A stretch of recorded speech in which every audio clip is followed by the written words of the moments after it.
Cervical cancer. Cervical cancer is a disease peculiar to women.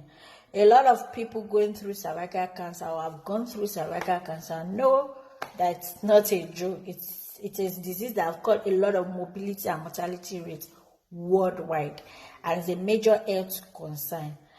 A lot of us watching me now have either read or heard about cervical cancer. I think in our local dialect it's called àrùn jẹjẹrẹ. Yes, àrùn jẹjẹrẹ, if I'm correct. It's a major health concern that the government and everybody needs to work together and focus on it as much as we did during HIV measures. A lot of people are not also aware that cervical cancer can be caused by a virus. What am I saying in essence? I'm not saying all cervical cancer are caused by a virus. No. What I'm saying is that statistically it has been proven that 90% of cervical cancer is associated to a virus. What is this virus? This virus is known as human papillomavirus, HPV for short.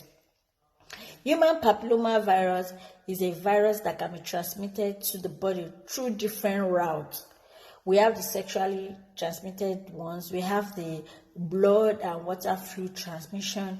We have the one that can be contacted through the kissing, mouth-to-mouth, wound, saliva, and the rest of the routes.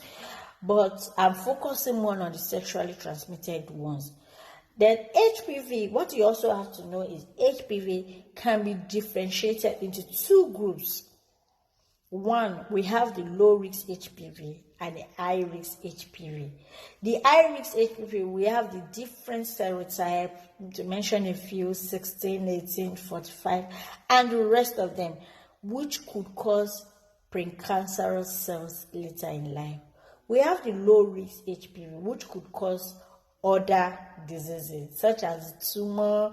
We have the cancer of the mouth. We have so many other. HPV can also cause a lot of things. Like I said before, I said 90% of HPV cases are associated to cervical cancer and penile cancer. 60% are associated to penile cancer. 70% are associated to vaginal cancer, and the rest of them. But one thing you should know is, and not to fear, is this HPV has prevention method. And what is this prevention method? It's known as vaccination. But a lot of us are not aware. Now coming down to my place of residence, which is Nigeria, it has also been proven that a substantial evidence has also linked that about 85% of cervical cancer are linked to low income and middle income countries such as the sub-Saharan Africas, which Nigeria comes in play. I'm from Nigeria. My name is Augustina. I'm currently running my PhD program. My line of focus is virology. Our government and the health sector have put a lot in place to fight these HPV associated cancers. But they can't do it all alone.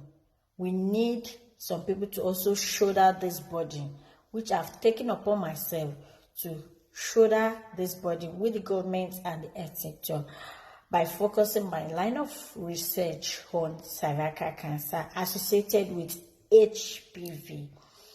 And also want to let you know during this video that if you are interested in helping me go through this journey, please help donate to this project. And you can also give whatever you have to help encourage this project. There's going to be an outreach. It's a community-based research because I'm focusing more on the rural setting of Nigeria. Okay, why am I doing this? A lot of urban settings has access to hospitals. Yes, a lot of urban settings have access to hospitals, and we know that most people are educated enough to go to hospital when they are sick, or probably when they are pregnant to go for antenatal care. And all the tests could be done. You could be diagnosed early in life. But a lot of people residing in rural settings are mostly uneducated, and they have no communication skills like we do in the urban settings, such as the telecoms, the telephones, the internet, and hospital setting. A lot of them don't even go to the hospital except it's a do or die affair. Most of them don't even go for antenatal care. They have their babies at home and in herbal home. They make use of herbal drugs mostly.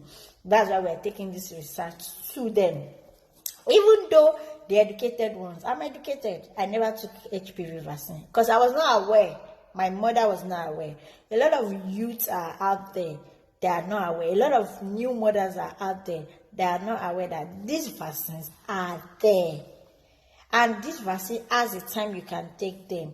It's better taken at earlier stage of life before the person is pre-existed into having sex. I think HPV vaccine should be taken around 14 years to, I think, early 20s years. So which means I'm above the age of taking HPV vaccine.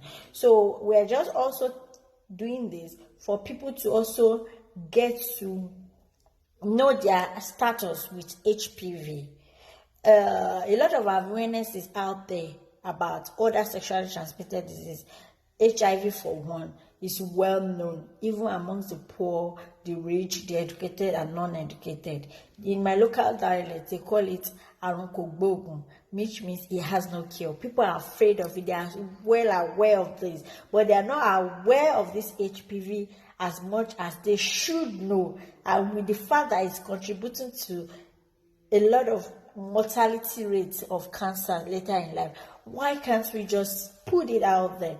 So I'm encouraging everybody watching me now to support me in this project and see how much we could help and save people. Then again, HPV has also been associated with other diseases. So this research is majorly focusing on seropositive HPV cases. Then we'll go ahead and type them which of the HPV is out there.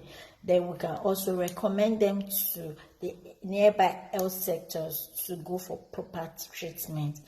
So then I will also have to include the research will be going with a little bit of analysis of chlamydia. I'm sure a lot of women right now listening to me have not heard the word chlamydia infection before. It's also a sexually transmitted disease, and it has also been proven that most of infertility cases are caused by chlamydia infection.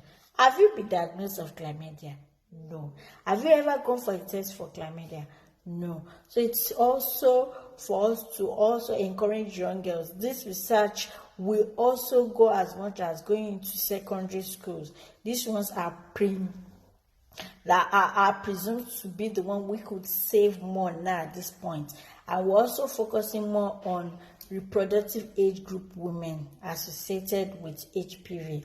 So this will go to from what will I call it? Teenage age, adolescent, and reproductive age group women, to also diagnose them of chlamydia and HPV infection, and also let them know about the awareness of vaccination. Thank you. Have a nice day. If you're going to support me here on this video, you have my WhatsApp number and my email. So if you need more information, we can send it over. We can send our budget, we can send our proposal, and every other thing you need to find out about our project. Thank you. Have a nice day, guys.